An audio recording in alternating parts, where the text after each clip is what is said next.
tout le monde, bienvenue à ce nouvel épisode du podcast L'État financier. Donc encore une fois aujourd'hui en compagnie de mon collègue Gabriel. Salut tout le monde, salut JP.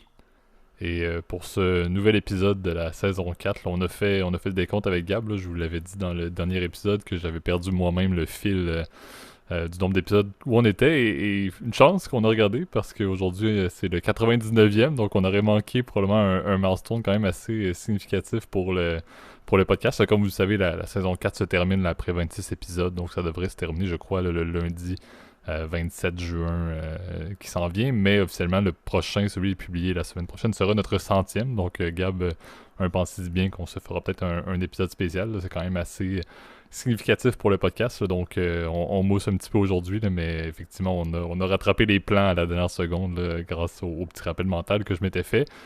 Désolé d'ailleurs là, de la publication qui est un petit peu avec un délai. C'est aujourd'hui, on l'enregistre le lundi 23 justement.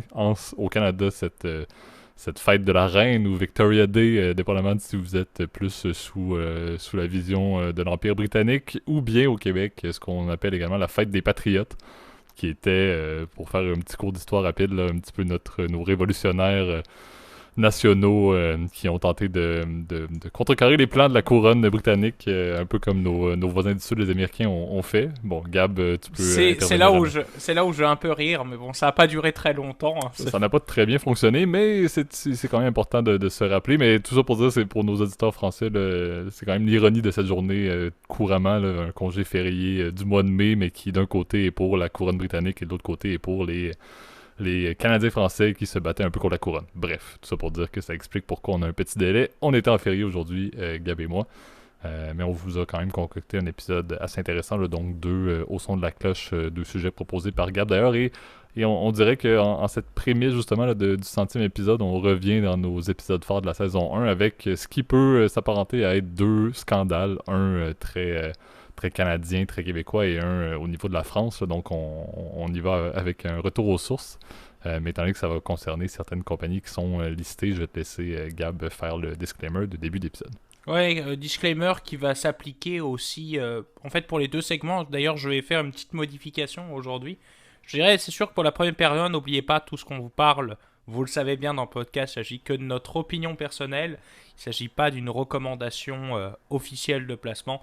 Vous avez toujours à prendre contact avec un expert quiconque autorisé en fait à faire les dites recommandations, conseil financier, fiscaliste, avocat, euh, comptable, etc.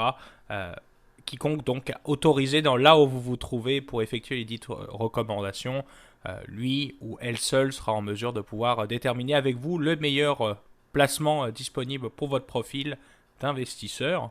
Pour la deuxième partie, je tiens à le signaler aujourd'hui.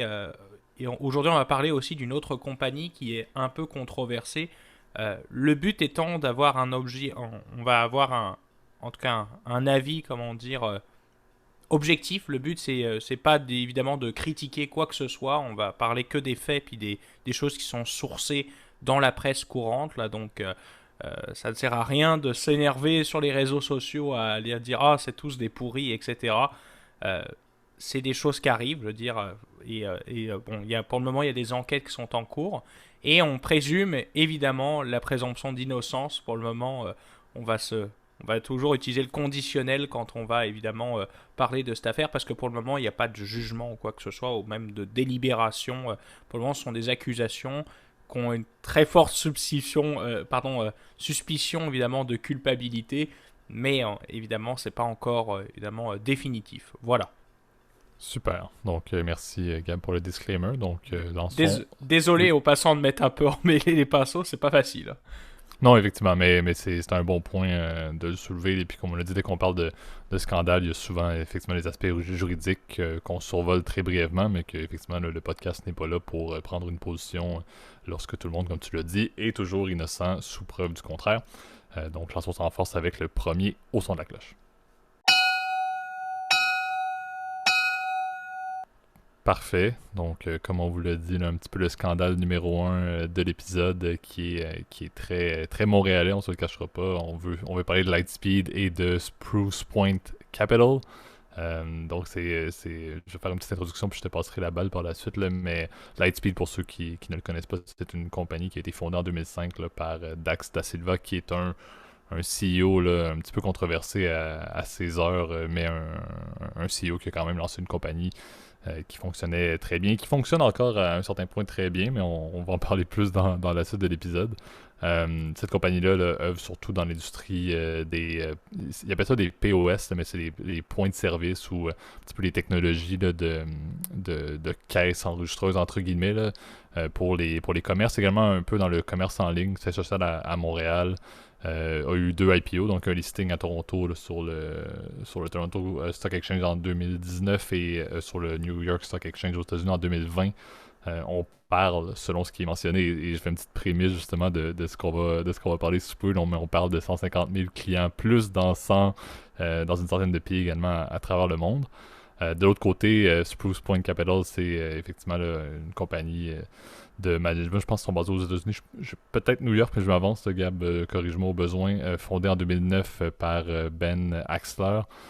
Et cette compagnie-là est reconnue pour prendre des positions, surtout des positions short sur des compagnies et de faire des analyses en détail et surtout d'être des investisseurs activistes qui vont vouloir justement prendre, d'une manière, publier leur rapport et en tirer profit à un certain niveau. Donc c'est certain qu'il y a ce doute-là qui est important à mentionner.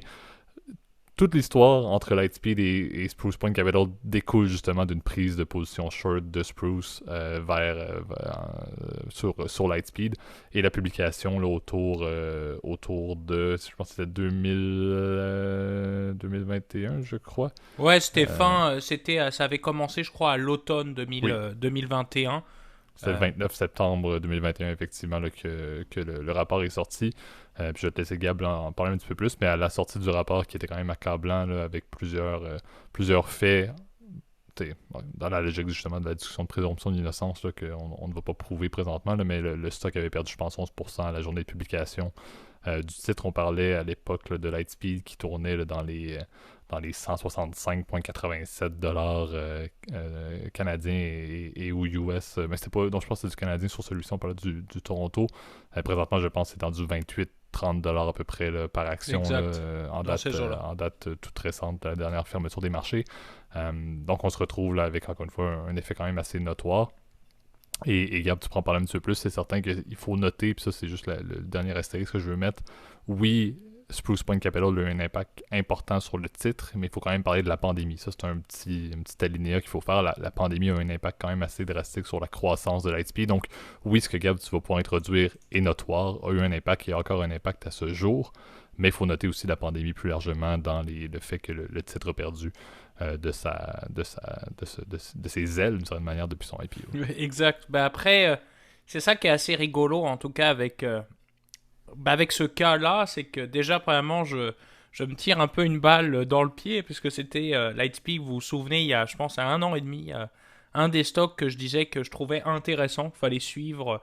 euh, Intéressant, évidemment, c'était pas une recommandation, hein, on se répète comme à chaque fois, mais que je disais que moi, je vais continuer à le suivre, et malheureusement, depuis entre guillemets, ma watchlist, et ben évidemment, Lightspeed s'est cassé les dents. Euh, heureusement, il y a personne qui s'est plaint, en tout cas dans les commentaires, de dire oh mon dieu, c'est quoi ce stock de merde, etc. Pardon pour le langage grossier, mais bon, c'est vrai que c'est assez drôle ce qui est arrivé. Et je dois t'avouer, moi-même, je me suis laissé un peu berner dans cette histoire, en tout cas de ce stock-là. Alors tu as bien dit, GP Lightspeed, c'est une entreprise qui fait des POS, donc un peu comme des caisses enregistreuses, mais pour les restaurants, pour les cafés, etc.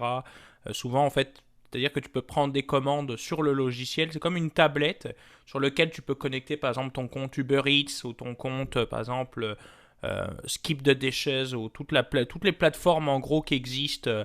Là où vous vous trouvez, la DoorDash, enfin je vais pas non plus toutes les sortir là, mais bon, je pense que vous connaissez Uber Eats en premier là.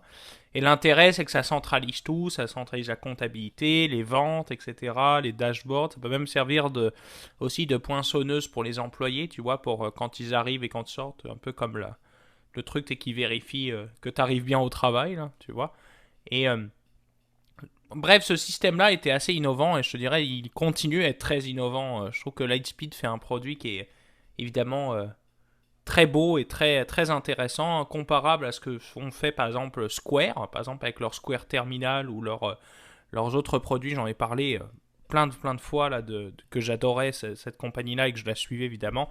C'est un peu la même chose pour Lightspeed, ça ressemble beaucoup en fait en termes de produits, ce qu'ils font, même si Lightspeed fait beaucoup plus dans l'accent POS, donc beaucoup plus sur l'écosystème d'espèce de terminal point de vente. Et bref, et cette compagnie-là en fait, et en tout cas Spruce Point l'a accusé de ça, et ben c'est d'avoir falsifié en fait ses chiffres d'utilisateurs en fait. Vous le savez, quand une compagnie en fait elle publie ses rapports financiers, donc par exemple ses rapports financiers trimestriels et annuels, et ben elle soumet comment dire auprès du régulateur les 10 rapports. Donc au Canada, on a un système qui s'appelle le CEDAR, donc c'est comme une base de données où tu as toutes les compagnies listées qui publient comment dire leur rapport en fait. Donc rapport trimestriel, rapport par exemple annuel, toutes les notices aux actionnaires, donc par exemple pour les notices de vote.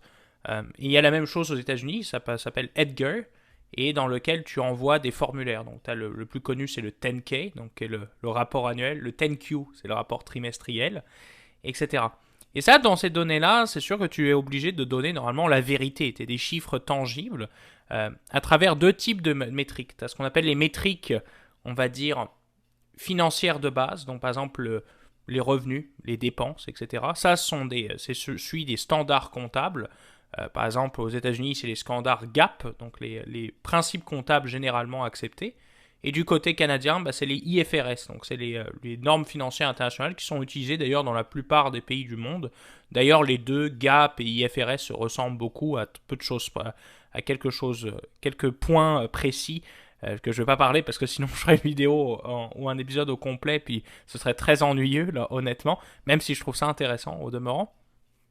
Et je te dirais, là où c'est intéressant, c'est que nos amis de Lightspeed, c'est pas sur les métriques GAAP qui se sont, donc les métriques financières que tu peux pas falsifier, sinon c'est illégal. Ils sont manipulés, en fait, si tu veux, des données qui sont des métriques personnalisées, tu vois. Par exemple, dans ce genre de truc, je crois que la métrique qu'ils ont falsifiée, c'est ce qu'on appelle le ARPU, donc le Average Revenue Per User, qui est en fait le revenu que tu obtiens par utilisateur. Bon, là, c'est la traduction simple, mais c'est calculé en fait en fonction du chiffre de vente que te génère le point de vente et le nombre de personnes que tu as dessus, etc. Et apparemment, ils ont modifié en fait plusieurs fois en fait Spruce Point est connu en fait si tu veux pour faire des rapports toujours short et qui va aller critiquer, prendre des photocopies par exemple de plusieurs moments en fait dans le temps et essayer de cracher genre par exemple sur le CEO, etc., de dire bon bah regarde lui il a fait tel ou tel truc. C'est un peu comme si moi vous alliez chercher mon compte Facebook quand j'avais 15 ans là, tu vois, là, c'est clair que il y a des choses probablement pas très belles à voir, même si bon je pense que j'ai fait attention là, parce que, et ça c'est un commentaire d'ailleurs, un conseil que je peux donner à tout le monde, faites très attention de ce que vous mettez sur les réseaux sociaux, ça vous suit jusqu'à la fin de vos jours, donc faites attention. Et ben c'est ça, ils se sont amusés, si tu veux, à retrouver un peu le vide ordure, si tu veux, de la vie du CEO, donc pas toujours très beau à voir. Et ils se sont amusés aussi à aller voir sur le site internet comment les mecs ils ont modifié en fait le site à chaque rapport annuel, et tu te rends compte qu'en fait ils ont modifié les chiffres d'utilisateurs pour embellir leur croissance en fait sur le long terme. Et c'est vrai que du coup il y a la question qui se pose, c'est est-ce qu'ils ont eu volontairement l'intention de falsifier, si tu veux, les chiffres, ou est-ce que c'est quelque chose qui est non intentionnel, une erreur, en fait, tout simplement, d'appréciation. Exact, mais tu sais, je pense, comme tu l'as dit, c'est la logique des métriques personnalisées. Il y avait également des aspects sur les possibilités de croissance. Il y avait également des aspects sur les volumes de transactions liés justement à leur POS qui était, selon Spruce, encore une fois, c'est important de le mentionner, mais qui avait été clairement là, augmenté et que ça n'était pas prouvé. Un des problèmes également là, qui a bénéficié Spruce Point dans toute cette histoire-là, c'est Lightspeed, comme plusieurs compagnies d'ailleurs, là, durant cette période-là, mais Lightspeed avait beaucoup de roulements d'employés et n'avait pas nécessairement des relations qui étaient excellentes avec certains de leurs employés qui avaient beaucoup d'informations privilégiées et qui, une fois qu'ils étaient sortis de Lightspeed, ont été interviewés sans abri de contrat, là, selon la compréhension que j'ai. Et ne se sont pas gênés justement pour aller un petit peu le vendre la salade à Spruce Point avec l'information qui, bien évidemment, était énormément bénéfique. Et il faut aussi noter, Lightspeed avait un peu on le mentionnait souvent là, dans les épisodes au tout début du podcast, les fameux fleurons québécois là, que j'adore mentionner, Couche-Tard et compagnie comme étant des compagnies que je respecte beaucoup et que j'apprécie. Mais Lightspeed se portait très bien. Il y avait le vent dans les voiles parce qu'il était appuyé par d'énormes compagnies, la finance corpo du Canada était vraiment en arrière d'une compagnie de techno fondée à Montréal. Les gouvernements étaient vraiment également en arrière de cette compagnie-là, donc tout allait bien. C'était vraiment une espèce de, en bon anglais, on va dire le Golden Boy, là, mais c'était vraiment une compagnie qui fonctionnait à première vue super bien et qui avait un petit peu besoin de prouver le fait que tout cet appui-là qu'ils avaient du secteur financier et des gouvernements était justifié. Donc c'est là où il y a une réflexion qu'on peut se poser sur, ok, oui, il y avait un intérêt pour le fondateur, il y avait des intérêts financiers très clairs au fait que de publier des résultats qui étaient au-delà des attentes allait avoir un impact favorable sur le titre listé autant à New York qu'à Toronto. Mais c'est certain qu'il y avait aussi une logique de pression, si on peut dire, du secteur financier, du secteur économique qui était vraiment en train de pousser Lightspeed dans les stratosphères des compagnies de la Silicon Valley, par exemple. Et c'est là où il y a plusieurs doutes qui ont été mis. Un autre point également qui est important à soulever et que Spruce Point a très bien divulgué, c'est en plus de tout ça, en plus de, comme tu l'as dit, Gab, là, de présenter un petit peu des ratios, des ARPU et compagnie là, qui n'étaient pas liés à Gap, mais qui étaient vraiment juste pour prouver avec un petit peu des ratios ENAS leur performance. Il mentionne également que Lightspeed avait une approche très axée sur les fusions-acquisitions et qu'il camouflait un petit peu leur contre-performance de leur business central par des fusions-acquisitions par-ci par-là pour essayer de créer un espoir de croissance et qui, au fur et à mesure également, ils se sont rendus compte que ces fusions-acquisitions-là ne rapportaient pas tant que ça non plus. Et donc là, on dit aussi, entre guillemets, encore une fois, c'est toujours ça la partie clé, là, c'est selon ce qu'on comprend et selon ce qu'on a vu dans le rapport, ont dû également camoufler au final que leur performance score n'était pas très bonne et les fusions-acquisitions qui ont été utilisées pour camoufler un peu leur contre-performance n'allaient pas si bien non plus. Et donc la croissance globale, après quelques trimestres, ça allait pas du tout. Et ils continuaient à essayer de réparer les meubles en mettant au final un paquet de cash dans des acquisitions et dans leur organogramme puis leur système qui ne fonctionnait pas très bien. Donc, les résultats, puis Gab, tu as peut-être l'information là, sur les résultats des derniers trimestres de Lightspeed, mais on parle de pertes quand même assez considérables de quelques centaines de millions de mémoire là, dans le dernier trimestre, qui est une compagnie qui ne fait pas de cash présentement, ce qui n'est pas normal pour des compagnies innovantes dans le monde des technos. Mais c'est certain que c'était quand même un petit peu décevant de voir la performance actuelle de Lightspeed malgré tout ce qui prévalait et surtout dans le contexte où la fin de la pandémie devrait amener une certaine croissance officielle de leurs besoins. C'est là que ça se passe en fait pour Lightspeed. Les 2 dernières années et demie ont été difficiles, c'est certain, pour des POS, mais c'est le temps présentement et est-ce que la performance va reprendre? C'est dur à dire, surtout quand on regarde que l'espèce d'analyse de Spruce Point en termes de cours cible, ils sont pas mal dans les tranches du cours cible que Spruce Point avait soulevé, la chute, la pente fatale qui a eu lieu, Spruce Point est pas mal pile là. Est-ce que c'est Spruce Point qui a causé le fait qu'on se retrouve dans les 30$ par action? Maybe. Mais c'est certain que c'est pas mal représentatif de ce qui était mentionné lors du rapport de fin 2021. Là. Ouais, plusieurs points à apporter juste pour compléter ce que tu as dit, JP, qui était très complet. Je te dirais, oui, tu as bien raison, en fait, pour le coup, sur l'histoire du goodwill, parce que c'était ça, je crois, qui faisait affaire, là, qui était la question centrale, en fait, par rapport, pour le coup, des métriques gap, parce que là, pour le coup, le goodwill est quelque chose de très important, en fait, quand une compagnie, en fait, achète une autre, elle met dans son bilan, en fait, un petit un compte spécial qu'on appelle le goodwill, donc ou écart d'acquisition en français. Et le goodwill, en fait, c'est quand tu payes une compagnie plus cher que sa valeur au livre, et tu le rentres dans ce compte-là. Et si l'entreprise que tu as achetée ne vaut plus le coup, normalement, ce goodwill est censé être supprimé progressivement. On appelle ça un impairment en anglais, ou une charge d'amortissement, de dépréciation du goodwill en français. Et évidemment, ça vient réduire ton bénéfice par action. Et là, pour le coup, si tu veux, Spruce Point aurait dit qu'effectivement, normalement, ils auraient dû effectivement déprécier ce goodwill-là parce que leurs investissements dans leur nouvelle fusion-acquisition, donc leurs nouvelles entités qui viennent d'acheter, est peu profitable. Et donc, normalement, tu dois impair le goodwill. C'est un peu plus complexe, je te dirais, parce que le goodwill est vérifié par un impairment test à chaque année. Normalement, la boîte elle doit faire une évaluation indépendante qui détermine est-ce qu'elle doit charger une charge de dépréciation. Il s'avérerait qu'en fait, en l'occurrence, ils l'ont pas fait de la manière correcte. Et là, pour le coup, c'est vrai que c'est un pareil très très grave parce que ça veut dire que tu as rendu ton bénéfice par action plus élevé qu'il était censé l'être. Ouais, les performances de Lightspeed, en revanche, si je peux rajouter un dernier petit point, ils sont quand même en lien pas mal avec la dégringolade du secteur, en fait. Donc, je suis assez... pour le coup, on pourrait dire, oui, ils se sont cassés la gueule, mais tout le monde s'est cassé la gueule, en fait, durant cette période-là. Et je m'étais intéressé, par exemple, à Square, qui, je pense, pareil, encore une fois, est le stock le plus comparable dans cette période-là. Et tu vois que, bon, alors que le S&P a perdu 17%, les deux compagnies, donc Lightspeed et Square, ont perdu les deux, en fait, 70%. Je pense que c'est pas la même façon, year to date, en passant. Je pense que les deux raisons sont pas les mêmes, parce que Square, ils avaient évidemment une exposition, une hype crypto, je pense, qui s'est un peu dégonflée, on en a parlé la semaine passée. Et de l'autre côté, en fait, Lightspeed, oui, il y a eu cette histoire de chiffres frauduleux, je dirais, qui est allé au-dessus. Après, quand tu compares aussi à des compétiteurs locaux, par exemple comme Nuvei, qui est une autre plateforme canadienne de paiement électronique, pareil, ils se sont cassés la gueule. Etsy s'est cassé la gueule, qui est une autre entreprise canadienne, canado-américaine, pareil, spécialisée un peu dans le web. Donc il y a un effet, si tu veux, secteur, je pense, qui est quand même assez important. Euh, Après, tu vois, le paiement mobile en soi, puis les terminaux de paiement comme ça, comme ils existent, je pense qu'ils ont un avenir intéressant quand même sur le long terme.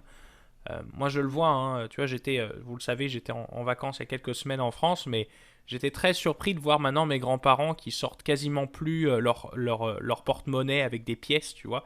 Je pense que c'est un bon symptôme parce que c'est eux souvent qui ont le plus de transactions, là, mais tu vois, j'étais très surpris de les voir tout le temps sortir leurs cartes, même par exemple pour aller à la boulangerie, etc. Et je pense que ça prouve aujourd'hui que de plus en plus maintenant de commerces n'utiliseront même plus, ça se trouve, d'argent comptant dans quelques années. Je le vois moi-même d'ailleurs chez mon boulanger. Tu vois, pour le coup ici à Montréal, là, c'est pareil, ils prennent plus l'argent comptant, tu vois. Donc je pense, un changement qui va s'accélérer en fait, non seulement avec la sortie de pandémie, la réouverture des restaurants, etc. De plus en plus de gens maintenant ne payent plus cash. Et je pense que l'intérêt d'avoir une plateforme intelligente dans ton commerce pour pouvoir justement relancer les ventes, faire en sorte d'optimiser tes processus, me paraît pertinent. Mais bon, ça c'est sûr qu'on le verra avec le temps. Évidemment, on n'est pas des magiciens, vous le savez, chers auditeurs. Nous, on voit on voit le présent tel quel. C'est sûr que c'est très difficile de juger le futur, ou du moins, c'est un exercice qui est complexe, évidemment, et qui demande une analyse, évidemment, toujours beaucoup plus approfondie de toutes les parties prenantes et on va dire les inputs de cette décision-là. Exact. Et pour conclure, le contexte de Lightspeed et de Spruce Point amène également une réflexion sur les investisseurs activistes. On avait parlé de Carl Icahn et compagnie. Là. C'est certain que quand on a une compagnie comme Spruce Point qui a une position short sur Lightspeed et qui fait tout pour mousser le fameux rapport qu'ils ont fait par eux-mêmes, c'était pas un rapport indépendant qui ont payé pour obtenir, ils l'ont fait ENAS, donc c'est certain que c'est pour ça que c'est très important de noter à la fin de ce segment-là que tout est basé sur des suppositions. C'est certain que Lightspeed a nié, ça c'est important de le soulever comme ils doivent le faire, on s'entend, là. Ils ont sorti un communiqué lorsque c'est sorti. Mais c'est clair qu'il y a cette relation-là tu parlais de Nuvei, je pense que Nuvei également a subi, si je me trompe pas, les frasques un peu de Spruce Point également, donc une autre compagnie, comme tu l'as dit, montréalaise. Donc c'est certain que moi, ça m'amène toujours... Il y a les personnes qui vont être un petit peu... ok, oui, ça a été public, ils ont mentionné qu'ils avaient une position short, et techniquement, ça donne accès à l'information la plus juste dans l'efficience des marchés. Donc, il y a ce côté-là, mais il y a de l'autre côté également. Mais au final, ces personnes-là veulent se faire un max de cash pour eux et pour les investisseurs dans ce fonds-là, au détriment de plusieurs autres investisseurs et également des gouvernements dans ce contexte canadien, québécois et compagnie. Donc, c'est certain que ça amène ce petit doute-là. Lisez là-dessus. On va pas retomber encore une fois dans les sujets d'investisseurs activistes. Ça a raison d'être. Mais c'est quelque chose de très polarisant à mon avis. Là. Ouais, tu m'as vraiment coupé je te dirais vraiment tu m'as j'allais le dire effectivement qu'au niveau de l'efficience des marchés, ça a ses pour et ses contre pour le coup là. Exact. Donc allez lire là-dessus davantage pour ceux qui s'y intéressent également. Donc, un sujet qui est d'actualité depuis la fin, comme on l'a dit, 2021. Pour l'instant, passons à un deuxième segment qui va être sur un sujet, tu l'as dit, Gab, qui est encore plus d'actualité et qui se retrouve de l'autre côté de l'Atlantique. Donc, lançons le deuxième au son de la cloche.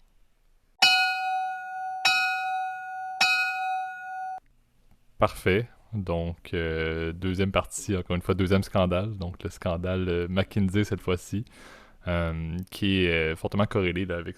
D'ailleurs, je pense, si je me trompe pas, c'est venu au jour avant le premier tour des élections françaises, quelques jours avant le premier tour des élections françaises. Ce n'est toujours pas conclu, comme tu l'as dit, Gab. Présomption d'innocence est toujours important dans ce deuxième segment-là. Mais McKinsey, là, qui est un cabinet conseil américain quand même assez notoire, qui, depuis une dizaine d'années, le fait également énormément d'affaires en France en consulting, et surtout depuis que Macron est président de la République. J'essaie de trouver c'était quoi l'équivalent du bureau ovale du gouvernement américain pour l'Élysée. L'Élysée, voilà. Oui, Mais au final, dans l'Hexagone, l'île de France, bref, je vais sortir toutes les termes, la terminologie que je peux connaître, mais effectivement, depuis que Macron est au pouvoir, là, McKinsey a beaucoup plus de contrats. Fait quand même énormément d'argent, si je me trompe pas. Également, il y a une corrélation directe avec les dépenses du gouvernement avec des cabinets conseils. Je pense qu'en 2021, on parlait là, de 893,9 millions d'euros pour l'ensemble des ministères qui a été dépensé avec des cabinets conseils, dont McKinsey. Bien évidemment, McKinsey n'était pas le seul. Et le débat et le scandale et la problématique derrière ça vient du fait que McKinsey, comme on l'a dit, grande corpo américaine, a des liens directement avec les gouvernements, fait énormément de business en France, mais a un doute sur de l'optimisation fiscale, si on peut dire ça en termes polis, ou juste de l'évasion fiscale. Il ne paye potentiellement pas les impôts qu'il devrait au niveau des impôts sur les sociétés en France depuis les 10 dernières années d'opération en France. Donc c'est scandale, c'est sorti encore une fois un petit peu pour mettre, je crois, du venin dans la campagne de Macron. Bon, Macron a été réélu. Maintenant, il faut quand même avoir une certaine résolution et un petit peu plus d'informations sur ce dossier-là. Là. Donc, je te laisse, Gab, poursuivre sur le sujet que tu connais d'ailleurs beaucoup plus à ta recommandation d'ailleurs. Ouais, je trouvais que c'était intéressant de parler du scandale McKinsey parce que on n'a pas eu l'occasion d'en parler pendant la campagne. Vous savez, on a précédé rester un peu neutre en fait, de manière générale. Et ceux qui m'accuseront d'ailleurs d'être un macroniste de combat pourront s'en défaire, pourront annuler leurs tweets sur le commentaire, puisqu'aujourd'hui on va quand même parler de quelque chose qui a quand même beaucoup en lien, si tu veux, avec en tout cas la présidence Macron, puis les deux gouvernements qu'on a eu en tout cas durant le premier quinquennat. Là, vous le savez d'ailleurs, on a un nouveau gouvernement qui a finalement été nommé cette semaine, en fait la semaine passée, puisqu'on enregistre aujourd'hui un peu plus tard que d'habitude. Mais c'est ça, donc le scandale McKinsey, en fait, ça remonte.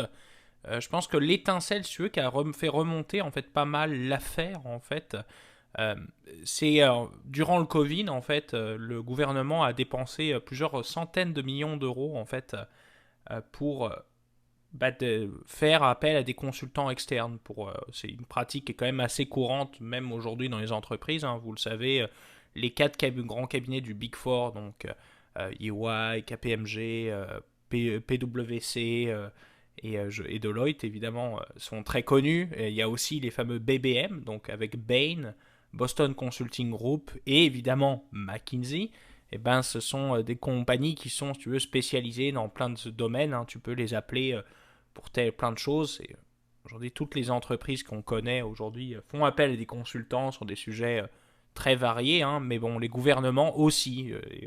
C'est vrai que c'est devenu une pratique assez courante, et elle pose la question aujourd'hui de pourquoi on paye ces mecs-là, en fait. Et il s'est avéré, en fait, que des contrats publics, on a payé plusieurs dizaines de millions d'euros, en fait, ont servi à faire des decks, comme on dit, donc des PowerPoint qui sont pas très intéressants, en fait, ça fait un peu cher le PowerPoint, si tu veux.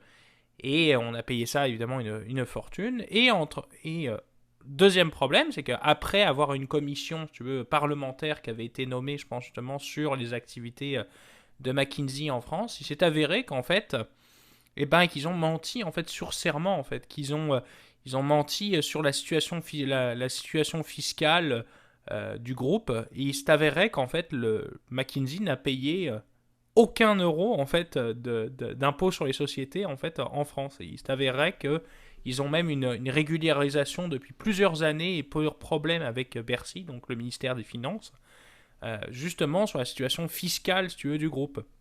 Et donc, bon, c'est ce qui a fait scandale, c'est que non seulement ils ont menti, comment ça se fait qu'une entreprise qui fait rien qu'en, comment dire, en revenus sur les revenus de McKinsey pour le groupe en France, c'est à peu près 330 millions de chiffre d'affaires, donc revenus seulement, on ne prend pas en compte les dépenses, donc pas le bénéfice, avec quand même un certain pourcentage aussi qui vient de l'argent public, et que ces gens-là ne payent pas d'impôts en France, si tu veux.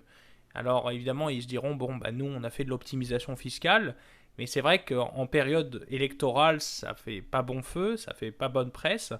Euh, D'autres gens diront que, bon, alors, ça rendu là, c'est leurs affaires, si tu veux, la situation fiscale du groupe ne regarde pas le gouvernement. D'autres diront, bah oui, ça regarde parce qu'il y a quand même de l'argent public qui a été mis dessus, donc normalement, quand tu as des revenus d'argent public, bah, tu dois les déclarer, comment dire, dans tes revenus, là où tu as fait ton argent, ça fait du sens. Et bon, c'est des questions, si tu veux, qui sont un peu problématiques, et je dois t'avouer, le pouvoir macroniste a essayé d'éviter le sujet pendant la campagne. Comment ça se fait qu'aujourd'hui, l'État dépense quasiment plus d'1 milliard, hein, parce que c'était 893, ça c'était juste dans les ministères. Si on prend en compte toutes les administrations locales, les régions, les départements, eh ben on dépasse le milliard d'euros, et c'est de l'argent, j'ai l'impression, tu vois, on ne sait pas trop à quoi il sert, si tu veux. Est-ce que réellement les consultants font un bon travail? Bah, on se rend compte que parfois c'est un peu le problème. On a l'impression que tu payes un peu cher pour pas grand-chose. Ben, exact. Ça a toujours été un peu notre avis, là. Entre Gab et moi, on a eu toujours un petit peu de dérision assumée envers les cabinets de consulting en disant on peut consulter sur tout. Heureusement et malheureusement, dépendamment de votre perspective. Un peu dans l'axe également de notre premier segment, là, bon, McKinsey s'est défendu, là, a mentionné avoir payé là, 422 millions d'euros d'impôts et de charges sociales entre 2011 et 2021, donc bien évidemment, il n'allait pas non plus laisser la nouvelle de fin mars là, couler sans répondre. Donc bon, comme toujours, ça reste à débattre, ça reste à discuter. Mais je pense que c'est effectivement une problématique importante et ça met au jour, malgré le fait que je crois que c'était du 5 à 10% là, du chiffre d'affaires qui était lié au secteur public pour McKinsey. Donc ils font énormément d'affaires avec le monde corporatif français. Là. Donc bon, ça reste quand même qu'ils devraient payer des impôts, peu importe d'où est-ce que la source vient. Là, on s'entend là-dessus.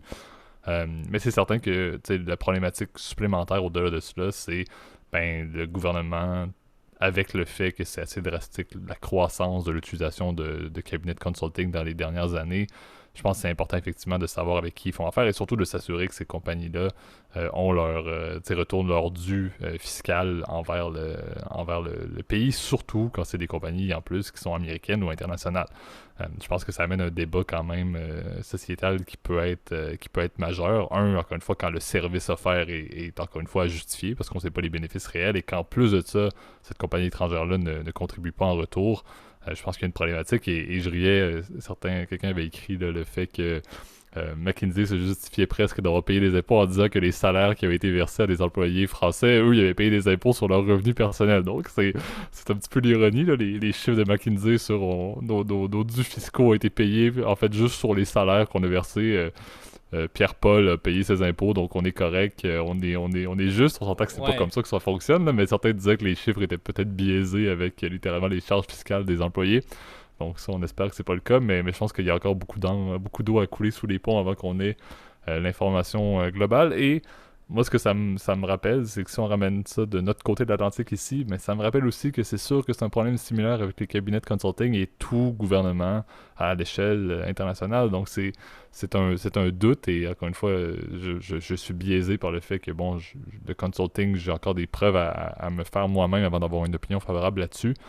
Mais c'est certain que ça ne me surprendrait pas que c'est plus fréquent qu'on peut le penser.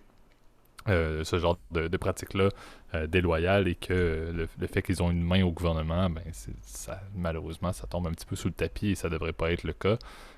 Mais effectivement, je pense qu'il y a de l'imputabilité qui doit avoir lieu. Il y a également, j'allais dire des audiences publiques comme on peut le voir, mais tu sais, si on regarde ce qui se passe aux États-Unis quand une corporation se ramasse devant le Sénat ou la Chambre des représentants, souvent ça fait un show pendant une semaine, ça dit pas grand-chose, et puis on se rappelle que Zuckerberg avait l'air d'un robot et c'est tout, là, donc c'est certain que des audiences publiques, ça mènera pas à grand-chose, c'est plus du bruit, donc c'est un petit peu inquiétant de voir est-ce que cette pratique-là pourrait changer, est-ce que ça pourrait être une pénalité de quelques centaines, dizaines de millions d'euros pour McKinsey et après ça ils font ce qu'ils veulent. C'est un petit peu ça qui est inquiétant. Je vois pas une résolution où effectivement chaque sou, chaque denier qui devrait être payé par McKinsey va l'être. On dirait que je vois pas l'avènement de cette situation-là et on fait ça fois, selon moi, l'ensemble des cabinets de consulting que tu as mentionné, Gab, et ce en France comme ailleurs.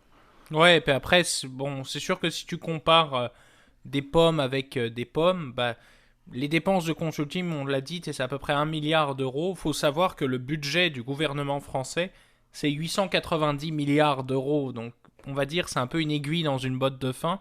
Mais c'est pour le principe, je pense. C'est là où ça pose question. Et tu l'as bien dit, ça fait des années aussi que parfois même dans les entreprises, on ricane de l'intérêt en fait des consultants qui parfois sont payés très cher à pas grand chose. Je ne vais pas citer de nom évidemment là dans l'exemple que je vais donner, ni citer de nom ni d'entreprise en particulier, mais quelqu'un de ma famille, tu vois, quand j'avais eu l'idée en fait de faire ce sujet d'épisode, ils m'ont dit ah bah nous, chez nous aussi, hein, ils ont fait des recommandations qui faisaient aucun sens, tu veux, finalement qui ont été appliquées évidemment dans une entreprise et qui au final sont avérées être l'inverse en fait de ce qu'il faut faire. Tu vois, par exemple, bon, si on revient par exemple dans l'exemple français, McKinsey, je crois, avait recommandé en fait au début du mandat de Macron de supprimer des allocations pour les jeunes. Donc, en l'occurrence, je crois que c'est les APL que moi-même j'ai eu à l'époque. Tu vois, ça date d'un bout, ça fait plus de 6-7 ans maintenant là, mais c'est un montant souvent qui est assez symbolique, si tu veux, pour les étudiants, tu vois, pour les aider juste à mettre de la nourriture dans le frigo, hein, tout simplement là, et ils avaient eu l'idée, si tu veux, de le couper de quelques euros, mais si tu veux, pour réduire les frais, d'un point de vue image, et je te dirais, au niveau du symbole, c'est assez catastrophique, parce que, si tu veux, c'est là, pas là où vraiment où le problème est, si tu veux, en France. Je pense que le problème aussi, il est dans plein d'endroits, mais principalement, je te dirais, dans en fait, la fraude surtout aux prestations sociales. On sait que une dépense qui est énorme. La fraude fiscale aussi, bon, même si elle est assez difficile comment dire, à quantifier, les deux hein, d'ailleurs. Des dépenses, je pense que aussi plus généralement au gouvernement, et ça c'est mon opinion personnelle, là tu vois, c'est là où il faut faire la part des choses, je tiens à le préciser là, mais je pense qu'il faudrait faire d'ailleurs un audit complet en fait des finances publiques des États, parce que je suis persuadé que si tu cherches vraiment des dépenses, les petits fours, les réceptions dans les parlements, etc., qui coûtent une fortune, eh ben je suis quasiment sûr que tu retrouverais des choses vraiment aberrantes. Ouais. Donc, Non, c'est une bonne idée. Je pense que ça prendrait effectivement un cabinet comptable ou de consulting peut-être pour faire cette démarche-là. c'est là où ça devient un peu ironique, c'est que bon, pour trouver ça, il faut prendre une tierce partie qui serait payée, donc c'est assez ironique, mais bon, je suis persuadé que... Je pense que Macron devrait occuper ses dimanches au lieu d'aller faire la file à la durée là, qui ouvre les livres comptables avec feu Édouard Philippe et let's go, là, c'est le temps. Là. Exact. Mais bon, enfin, je pense que il y aurait des manières, tu vois, de trouver. Et je pense que c'est la même chose, tu vois, au Canada. Hein, on le sait, on le sait, on a un système parlementaire avec 2 chambres, dont un Sénat, qui sert pas à grand chose. Faut être assez. D'ailleurs, que beaucoup de gens veulent supprimer en fait, parce qu'il coûte trop cher, je pense, par rapport à réellement sa vraie utilité. Et je pense que je suis sûr et persuadé que tu pourrais trouver des dépenses très onéreuses, malheureusement, dans ces budgets-là, de l'argent perdu, tu vois. Donc c'est quand même 1 milliard, mais c'est pas rien, si tu veux. C'est pas rien, mais c'est pour le symbole aussi de la Macronie, tu m'excuseras du terme, là, parce que même les commentateurs politiques l'utilisent, et ben de cette manière-là de privatiser tout, etc. Alors parfois, c'est malheureux, mais souvent les fonctionnaires français sont quand même assez compétents, ils ont des examens, je pense, très complexes, et ils sont souvent de très bonne qualité, mais il y a des problèmes, je te dirais, au niveau de leur statut, qui fait que parfois c'est plus intéressant de l'envoyer au privé. Mais ça pose des questions. Est-ce qu'ils sont plus compétents Est-ce que des gens du privé sont plus compétents pour gérer des choses que le public sait normalement bien faire? c'est des questions plus d'ordre d'éthique, je pense, qui Exact. sont Surtout que seront ça à crée trancher. souvent des duplications de postes dans ce temps-là. Donc c'est Exact. certain que ça pose des enjeux. Mais effectivement, sujet assez intéressant, assez d'actualité. Et qui n'a pas coûté, encore une fois, le renouvellement de mandat à Macron. Mais je pense que, comme on l'a dit, c'est important que ce soit abordé davantage dans les prochains mois, espérons-le. Donc, suivez bien évidemment l'information. D'ici là, c'est ce qui va conclure l'épisode d'aujourd'hui. Donc, comme on l'a dit, le 99e déjà du podcast, le 100e étant le prochain. Donc, dès qu'on va conclure, je vais commencer à penser à ce qu'on peut faire pour celui de lundi prochain, question de faire quand même un petit peu différent là, pour ce milestone. Encore une fois, c'est pas un milestone si significatif parce qu'on sait très bien que la volonté est que le podcast continue encore pendant bien des années. Là. Donc c'est certain que 100 épisodes, c'est beaucoup, mais à mon avis, on célébrera le millième davantage, qui n'est pas tout de suite, certes, mais tout de même. Et avant toute chose, avant de rendre l'antenne, comme d'habitude, Gab, je te laisse le mot de la fin.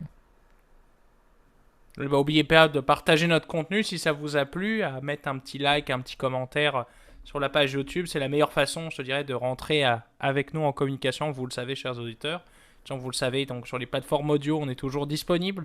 Apple Podcast, Spotify, Overcast, Google Podcast, Amazon Podcast, Deezer. Bref, toutes les plateformes, normalement, vous cherchez l'état financier podcast, vous devriez nous retrouver. Et sinon, si jamais vous voulez communiquer par nous, il y a aussi le mail qui est à votre disposition. Ça nous fera plaisir de pouvoir aller vous lire et vous écouter si jamais c'est par audio. En tout cas, c'est toujours un grand plaisir de savoir qu'est-ce que vous avez pensé en tout cas de notre épisode. Puis aussi de partager aussi vos suggestions si vous en avez. Ça nous fera plaisir de pouvoir les rajouter à notre liste de sujets qui parfois se remplit, des fois se réduit. Et tu vois, comme quoi on est très heureux en tout cas de continuer à le faire, en content aussi de voir les chiffres qui sont très très bons. Encore une fois, là, j'en parle même plus parce que j'en suis assez ébahi de voir les chiffres ces dernières semaines qui sont vraiment exponentiels. Merci encore pour votre fidélité. Et en tout cas, moi je vous souhaite à tous une très bonne semaine. Bonne semaine, tout le monde. Salut.